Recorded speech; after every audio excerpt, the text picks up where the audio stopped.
Olá, pessoal, tudo bem? Hoje a nossa aula vai ser sobre a atuação eficaz da equipe dirigente, que são diretor e vice, né? A parte do profissional pedagogo, que pode ser o coordenador ou o especialista, e o corpo docente num todo, para estar se atingindo a qualidade do ensino. E ao longo das nossas aulas, nós estamos falando sobre a postura e a conduta correta desse diretor, gestor escolar e a sua equipe, que é a equipe dirigente. E nós podemos verificar um primeiro conjunto de competências essenciais para os diretores e a sua equipe, que são elaboração de planos, estabelecimento de objetivos e metas, e também está estabelecendo normas e rotinas, a definição clara das responsabilidades de todos os integrantes da equipe, esse diretor estar exercendo a liderança, bem como o seu coordenador ou o seu especialista. E tem também as questões do cumprimento da legislação, das diretrizes pedagógicas e curriculares. Nós temos também a cobrança das responsabilidades das pessoas, que isso é muito importante. Você, como líder, nós já falamos sobre isso, você tem que identificar quem é a pessoa que você trabalha. E ali eu tenho pessoas extremamente competentes, como aquelas que precisam a todo momento de dar um empurrãozinho ali. Então, essa cobrança ela tem que ser monitorada. A organização de horários, estabelecimento entre a escola e a comunidade escolar, que também é muito importante, além de estar cuidando da estrutura física da escola e também estar assegurando que todos tenham à disposição os materiais didáticos e os livros dentro da escola. A questão dos livros, mais à frente a gente fala sobre na próxima aula, que às vezes na escola pública isso a gente não consegue, mas isso é assunto para a próxima aula. E a gente vem falando da escola como um espaço de compartilhamento, democracia e aprendizagem. Porém, a gestão da escola ela deve ser a efetivação dos seus objetivos. Mas, para uma escola ser efetivamente democrática, a principal missão é estar propiciando a todos os alunos, sem distinção, um ensino de qualidade. E, para isso, nós precisamos ter uma estrutura organizacional bem definida, as regras e aplicação das mesmas também bem determinadas e sem privilégios. Porque, às vezes, o diretor, por ele ter mais empatia com algum membro, algum professor ou seu vice, ele acaba fazendo vista grossa em relação ao comportamento de um determinado membro. Isso é dar um tiro no seu pé. Não pode. Mesmo você tendo uma afinidade maior com algumas pessoas, isso é normal, a afinidade é normal. Porém, a questão do tratamento, da cobrança, ela tem que ser igual para todo mundo. É um peso, uma medida. Não é porque você gosta mais de uma pessoa que você vai estar privilegiando essa pessoa sem as mesmas cobranças que faz com as demais. E como na escola nós recebemos alunos de todas as origens sociais e culturais, nós temos que ter esse cuidado para que haja uma gestão de convivência correta, né? As práticas pedagógicas têm que ser corretas para que não haja nenhuma tendência de discriminação e desigualdade social, tendo em vista que todos possam usufruir de uma escolarização de qualidade. E dentro da equipe escolar, nós temos um membro muito importante, que é o professor, né? O nosso corpo docente, que além do seu papel de docência das disciplinas, além dele saber elaborar o seu plano, ele tem que estar participando na elaboração do projeto pedagógico da escola e realizar infinitas atividades, né? Que sejam conselhos de classe, reuniões de pais, enfim, é muita coisa. E o professor também, ele tem que participar de uma forma bem consciente e eficaz nas práticas de organização e gestão da escola.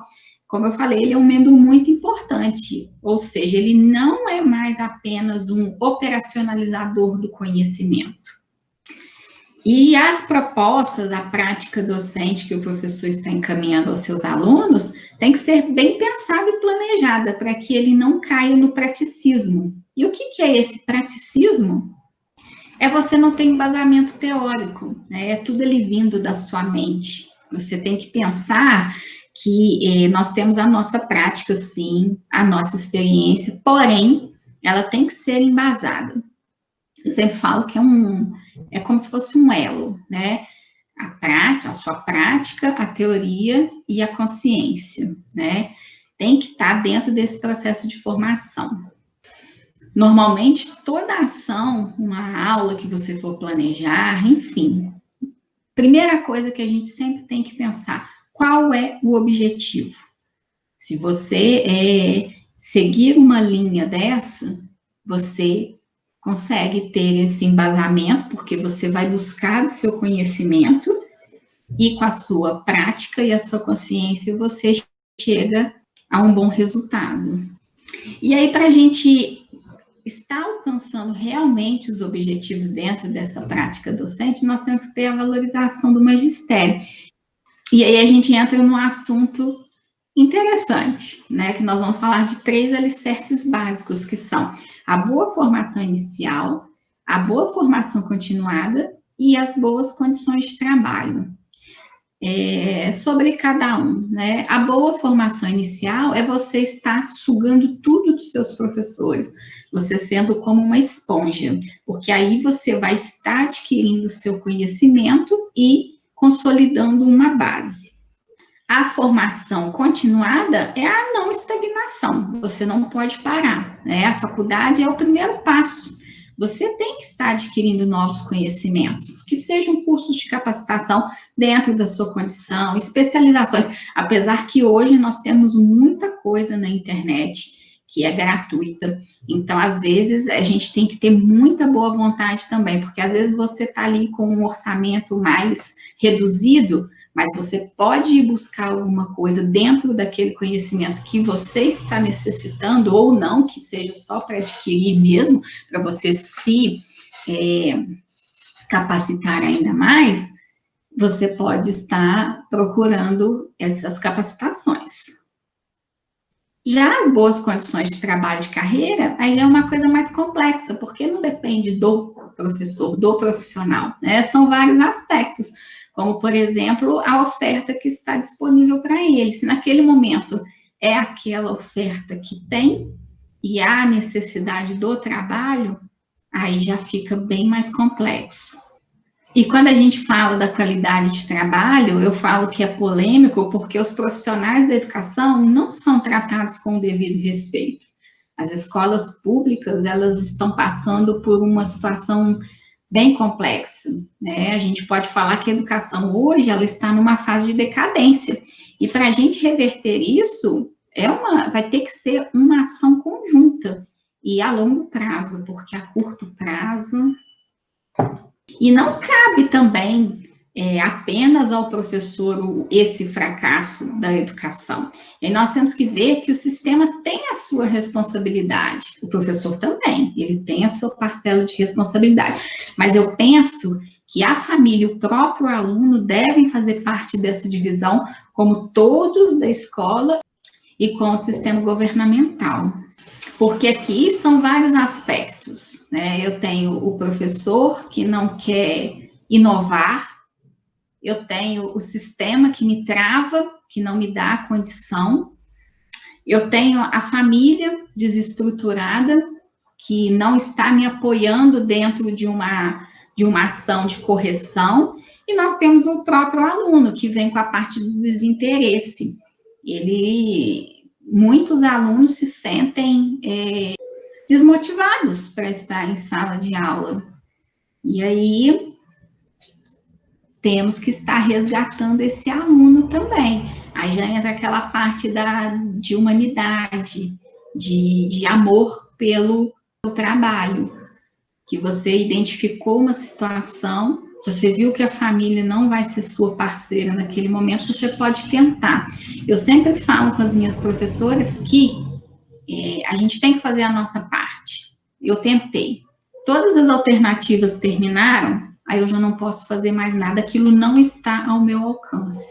Enquanto ao sistema em si, já é uma questão mais inatingível, são escolhas na hora de uma eleição, enfim.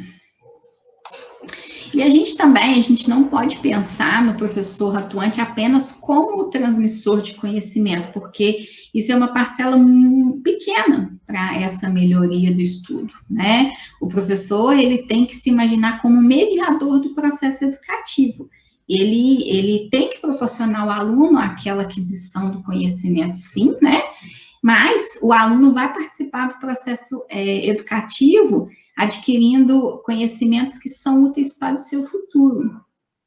E aí, assim, a gente percebe a relevância da participação da equipe gestora no processo pedagógico escolar, porque o diretor e a sua equipe, eles são agentes de mudanças, né? Eles vão estar liderando a equipe no desenvolvimento de um bom trabalho pedagógico para os alunos.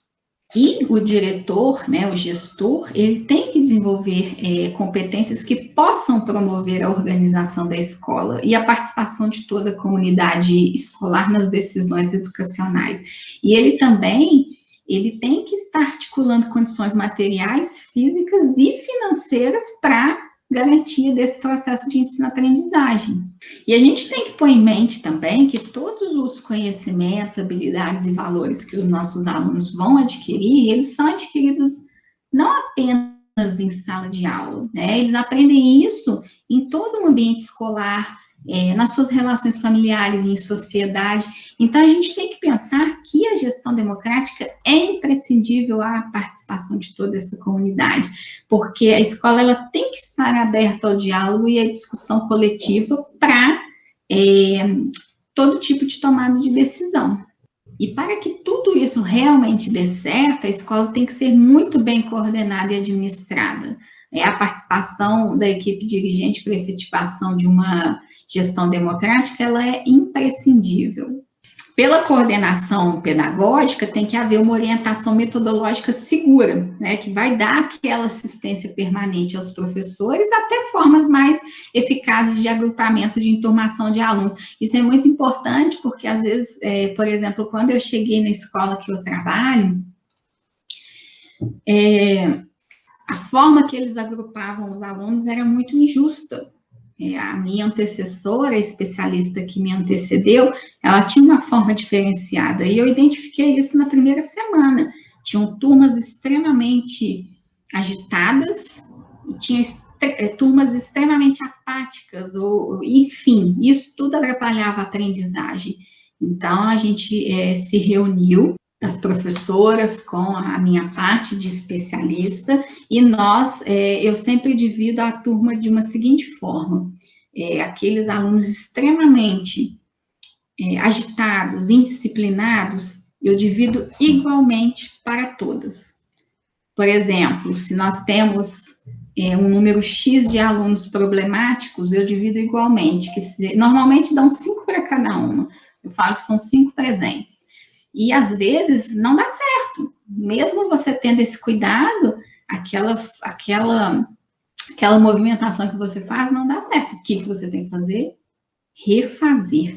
Isso tudo, gente, influencia no resultado total de uma sala, porque às vezes eu tenho alunos ali que têm uma dificuldade, porém eles têm a vontade. Então, o que eu tenho que fazer? Eu tenho que estar colocando aquele aluno indisciplinado numa turma em que ele não vai ter plateia, por exemplo, que ele vai se sentir acolhido, porém, ele não vai se sentir à vontade de fazer certas ações que ele tinha na sua antiga turma devido àquelas amizades mirabolantes, né? Então, isso tudo é uma visão que vai implicar no seu resultado, na sua nota final, na aprendizagem de todo o grupo.